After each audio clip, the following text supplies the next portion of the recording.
Hola a todos, my name is Kat and I'm here to help you out with your paperwork. I am currently an auxiliar in the community of Madrid, so a lot of my advice is going to pertain to people who are auxiliares and who are working in the community of Madrid. But you can feel free to watch this video and see if it applies to you.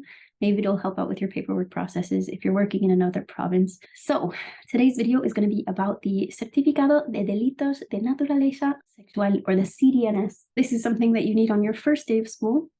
If you don't have it, don't worry, we'll talk about that later. But it's basically just a piece of paper that says you have not committed crimes of a sexual nature, essentially a background check. And of course, it's required for working in any center of education or places where you might come across minors in the workplace. So nothing out of the ordinary if you're a teacher. All auxiliares are required to have it to work at their school. I had to do this process at the beginning of this year because I switched schools, but honestly, this was one of the easiest processes that I've done in my time in Spain. In addition to your CDNS form, you'll also probably present to your school your background check or apostille that you got from your home country when you applied for your visa. So make sure to have both of those background checks on hand, just in case you need them. This is probably one of the easiest things that you can do when you first arrive, so I definitely recommend getting it out of the way, and it definitely gives you a sense of accomplishment if you can't get anything else done. So as per usual, we're going to go over how to get an appointment, how to fill out the form, and then also just kind of a walkthrough as to the document that you have, the day of the appointment, stuff that you need. Let's start out by getting the appointment, shall we? This is the website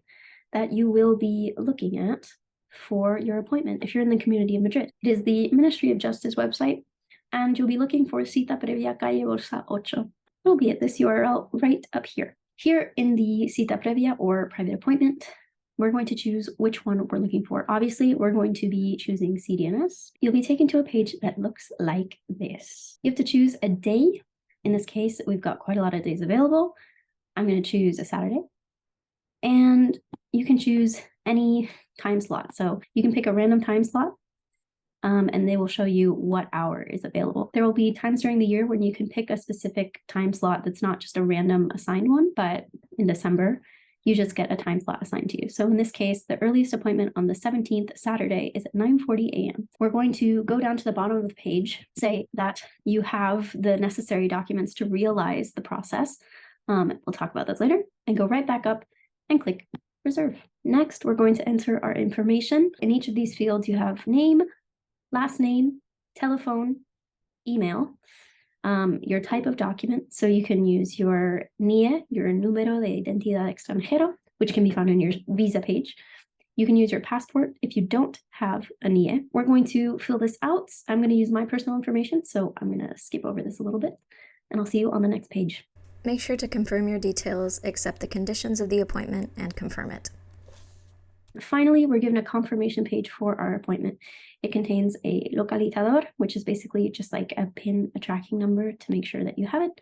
Keep track of this number. You will need it to sign in to your appointment. It tells you the place, Calle de la Bolsa, the day, and the hour of the appointment. Do keep in mind that Spain often uses military time or 24-hour time. So if you get something saying 13:30 hours, that is 1:30 p.m. Okay, this is the end of the appointment booking process. You can move on to getting your materials ready. So first off is the form that you use, the modelo de solicitud. That is a form generated by the Ministry of Justice. You can find it by searching modelo de solicitud CDNS on Google. I will also link a page to it in the description down below. Here we are in the modelo de solicitud de Certificado por Delitos de Naturaleza Sexual. It looks kind of like all the forms that we've been filling out. The PDF that you were directed to download by the government is actually 3 pages long, and I'll show you. I do have the 3 pages right now. The first one I've already filled out and made kind of like an example.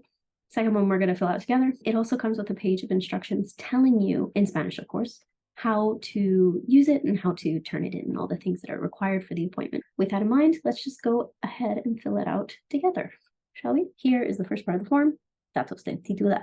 The titular is you. So in the first field, you're going to use your NIE or your pasaporte. It's a letter followed by 7 numbers and another letter if you're using your NIE, or your pasaporte if you don't have a NIE yet. Nombre is just your given name.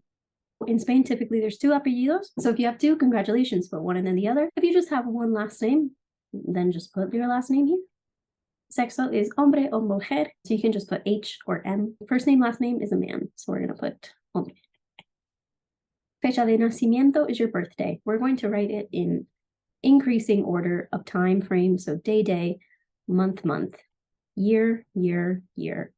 Nacionalidad is your nationality. People from the United States are going to be estadounidense.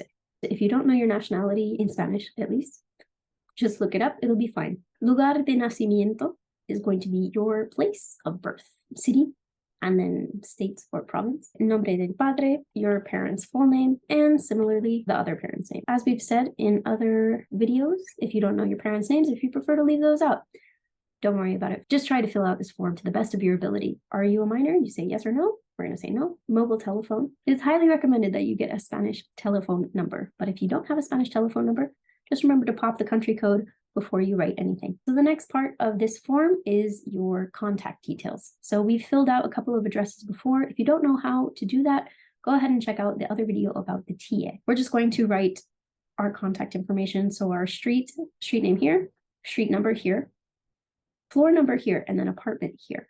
So this would be, for example, localidad is your area within the province. If you live within Madrid itself, you're going to see when you look up your address, it's just going to say blah, blah, blah, blah, Madrid, Spain. It won't say something else. As we're living in the province of Madrid, the province is always going to be Madrid.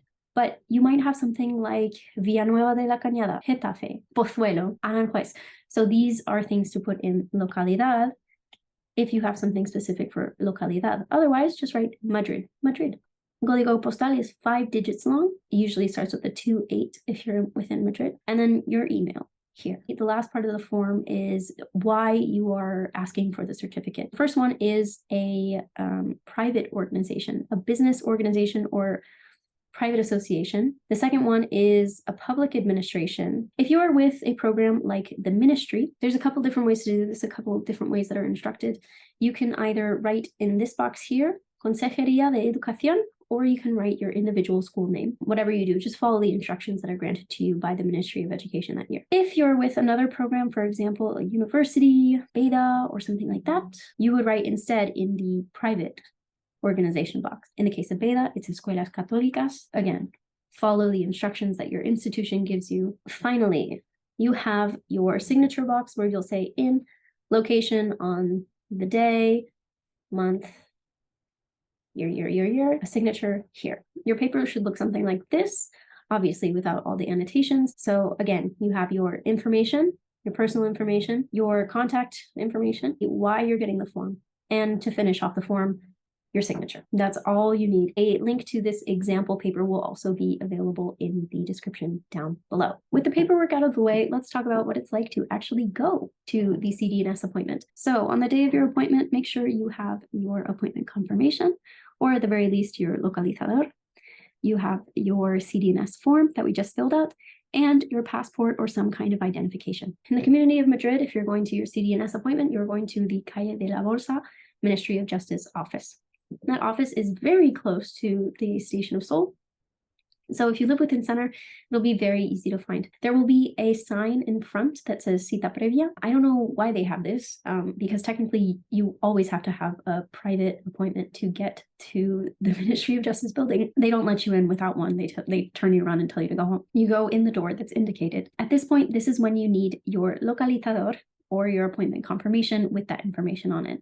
There are 2 kiosks in the entrance of the building, and you will have to go up to them and enter your localizador or scan your QR code in order to get a ticket for your appointment. This is kind of what it looks like. It's got a little pin, has your name at the bottom and the time of your appointment as well. It's pretty straightforward, so as long as you have that information on you and accessible, it's a very quick turnaround. You'll go through a small security checkpoint, scanning bags, coats, whatever. And immediately after that, you just sit in a waiting room until someone who is ready to help you with the process becomes available. You might arrive before some people who go in before you, or you might arrive at your appointment time and be seen up to a half hour later. It really just depends which agents are available and which are assigned to your particular case. So don't worry if people who came in after you go before you or vice versa. It's fine. You get a number on your ticket. So once your number is called, it'll show up on a little screen telling you which desk to go to. Upon getting to the desk, that is when your appointment starts. If you need to fill anything out on your CDNS form, or if you filled something out incorrectly, the person at the desk will probably ask you some clarifying questions, but not to worry. It's just to make sure that all the information is copied down correctly and completely. And at the end of that appointment, which should be no more than 5 to 10 minutes later, they will print out and hand to you a version of your CDNS. I did say that the CDNS is something that you should have on your first day of school, which you should, because technically you need it in order to work in a school. However, if you can't get an appointment, which is very much the case in the beginning of the year when everyone is arriving and taking up everything that's available, don't worry about it. Just communicate with your school the earliest time that you could get an appointment and coordinate with them as to how they would like to proceed. Just try your best to get something as soon as possible. If you change schools, or perhaps you apply to a language academy to teach private lessons, usually it's requested of you to provide an updated document.